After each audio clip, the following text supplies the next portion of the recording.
नमस्कार दोस्तों, आज हम अपने देश के प्रधानमंत्री और अपने देश की व्यवस्था को प्रणाम करते हैं। ये देश किस तरफ जा रहा है इसको आप भी देख रहे हैं। पहले 500 का नोट बंद हुआ, फिर 1000 का नोट बंद हुआ, अब 2000 के नोट की बंदी की तैयारी है। लेकिन इस बार हमारे जो प्रधानमंत्री हैं वो इस बार मास्टर स्ट्रोक से बच गए। और वो मास्टर स्ट्रोक इसलिए नहीं लगाए क्योंकि 2024 का चुनाव सिर पर है। 2024 के चुनाव को देखते हुए वो मास्टर स्ट्रोक के बहुत शौकीन हैं, लेकिन इस बार अपने शौक को उन्होंने पूरा नहीं किया। क्यों नहीं किया, इस पर भी हम बात करेंगे। और सबसे पहले हम आपको बताएंगे कि इस 2000 के नोट में जो खोट थी वो कहाँ थी। इसको काला धन बताया जा रहा है, जबकि ये काला धन नहीं है। किसी के पास भी ये काले धन के रूप में नहीं है और न तो ये था, ये चलन में रहा है। लेकिन इसकी जो काली कमाई कर रहे थे वो बैंकिंग कर रहे थे, बैंक कर रहे थे और बिचौलिए कर रहे थे। ये व्यापारियों द्वारा बड़े नोटों का लेन देन किया जाता था। बड़े नोट जब बैंकों में जाते थे तो बिचौलिए इसको बैंक कर्मियों को खिला पिलाकर, चाय पिलाकर या उनके पॉकेट को गर्म कर इन नोटों को वहाँ से ले आते थे। और ये नोट फिर ये व्यापारियों के बीच जाता था, मंडियों में जाता था, स्वर्णकार व्यवसायियों के पास जाता था, या यहाँ तक कि ये गाड़ी व्यवसायियों के पास ये बड़े नोट जाते थे, जिससे कि बड़े नोटों की खेप एक शहर से दूसरे शहर तक आसानी से भेजी जा सके, या उनके बड़े बिजनेस के लेन देन भी बड़े नोट के माध्यम से आसानी से किया जा सके। और इसके बीच जो सबसे भ्रष्ट व्यवस्था थी वो बैंकिंग व्यवस्था भ्रष्ट थी।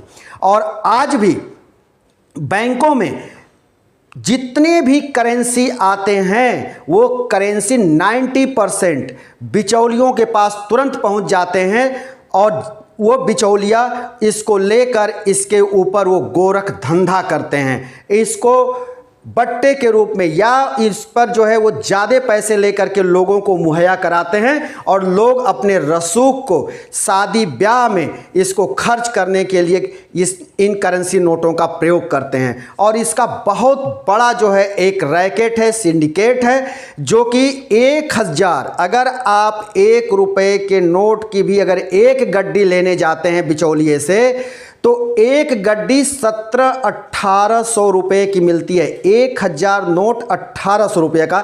जरा सोचिए कि कितने परसेंट का इस पर जो है सौदा हो रहा है। ये गोरख धंधा कितना ज़बरदस्त है। तो ये इस तरह से ये पैसे बैंकों में जाते थे और बैंकों से ये बिचौलिया लेकर के आते थे और व्यापारियों पर को ये मुहैया कराते थे।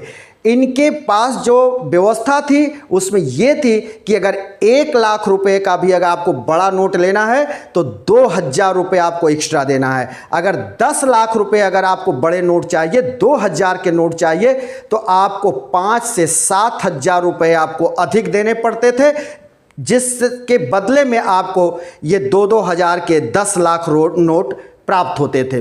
तो ये व्यवस्था है। भारत की इकोनॉमी जो रसातल में जा रही है उसका एक सबसे बड़ा कारण है कि जल्दी जल्दी नोटों का बंद करना। पहले 500 के नोट बंद हो गए, 1000 के नोट बंद हो गए, अब 2000 के नोट बंद हो गए। इससे ये साफ है कि बाजारों में नोटों का चलन कम होगा, लोगों की परचेजिंग पावर घटेगी और भारतीय इकोनॉमी रसातल में जाएगी।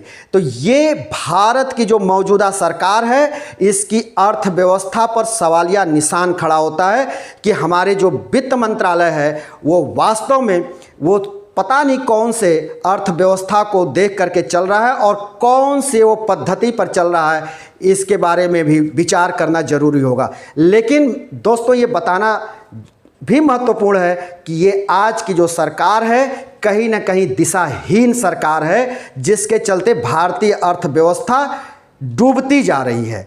और उसका उदाहरण है मुद्रास्फीति को देख लीजिए, डॉलर के स्थिति को देख लीजिए। आज 82 रुपये के आसपास जो है डॉलर की कीमत है, हमारा रुपया काफ़ी नीचे जा चुका है। तो ये बार बार जो नोट बंद हो रहे हैं, इससे और व्यवस्था बद से बदतर होगी। तो मित्रों, हम फिर किसी नए वीडियो के साथ आपके सामने हाजिर होंगे। तब तक के लिए शिवमूर्ति दुबे को दीजिए इजाज़त।